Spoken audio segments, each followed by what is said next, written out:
بسم الله الرحمن الرحیم. ګرانو بچو ستړي مه شئ. نن موږ د ضرب سوالونه کوو.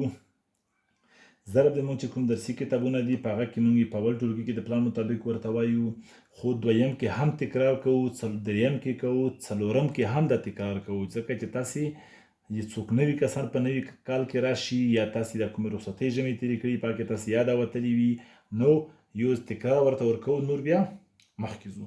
په اول کې ساده ضرب وي، په دویم کې بیا مکمل ضرب زده کوئ، په دریم کې بیا ضرب نه مو خلاصیږو، مخکې اډوانس ځو.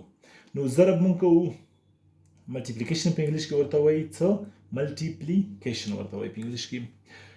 په ضرب کې مونږ اول یو عدده ضرب کوو چې پس یو عدد یو عدد لاندې وي. دې لپاره مونږ تاسو ته ضرب زباني بچو ډیره مهمه ده، کم از کم تر 10 پورې چې مونږ ته ضرب زباني زده وي. که زده مو نه وي نو ته به ډېرې ستونزې وي په ضرب کې. نو دغه تاسې کوشش وکړئ چې ضرب زباني زده کړئ، نور بیا آسان دی کار درته. اول یو عدده ضرب کوو، بیا دو عدده، درې عدده، همدغسې مونږ وړونه اډوانس ته ځو، څنګه چې مونږ په جمع او منفي کې تللي وو. اوس ګورئ ما سره سوال دی، ضرب په تشې مونږ ظاهروو، زبر ضرب نشان چې کوم دی دغسې دی. جمع چې کوم و، جمع ضرب کې تاسې خطا نه شئ، جمع سیده و، یو سیده لاین و، یو پاسه خط پرې راغلی و. ضرب چې کوم دی کراس دی، جمع سره فرق لري. اوس ګورئ ضرب نشان چې کوم دی د دویم عدد چپ لاس ته، څنګه چې په جمع منفي کې مونږ لګوو هلته یې لګوو ضرب. اوس یې ګورئ اول یو عدده ضرب کوو، څه شی کوو؟ 1 ډیجټ، 1 ډیجټ یو عدده. دلته ګورئ څلور ضرب دی 2.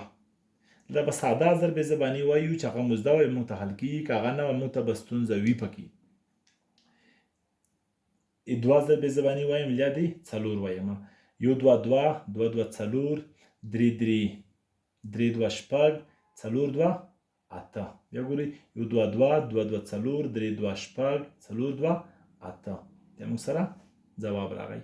موږ یې ډایرکټ هم ویلی شو، خو که داسې وایو موږ ته مشکل نشته. بل سوال ګورئ 3 ضرب دی 2. دلته موږ ته 2 ضرب زباني مهمه ده، ضروري ده چې موږ ته یاده وي. 1 2 2 2 2 4 3 2 شپږ، چې کله 3 ته ورسېدله 3 2 شپږ، بیا موږ سره جواب راغی.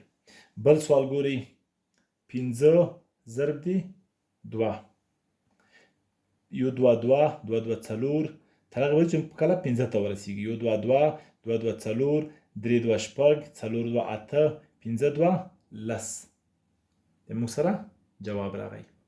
بله ګورئ دلته اوس چې دې نه لږ ګران وي، غټ وي، 4 ضرب دی 3. دلته موږ د 3 ضرب زباني وایو.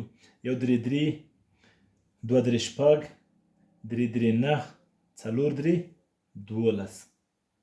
د موږ سره جواب راغی. بل ګورئ شپږو دی ضرب دی 15. 15 شپږ 10 راځي موږ سره. تاسې به ضرب زباني پې ټوله وایي. نو خدای دې وکړي چې دا مو زده شوی وي، کوم ستونزه پکې نه وي درته. دا تاسې اول ټولګي چې کوم د مونږ دی د هغې ضرب دی، هلته به خپل په کتاب کې چې کوم تمرینات دي هغه به ټول وکړئ. تاسې شاته جوابونه لیکلي دي هغه به حل کړئ ټول، چې ښه مو زده شي. چې کله مکتب شروع شو بیا به خپل استاد ته ښکاره کوئ، یا به که څوک آنلاین کولی شي یا به خپل استاد ته هوم ورک آنلاین ورلیږي. د نن درس لپاره ښه وخت.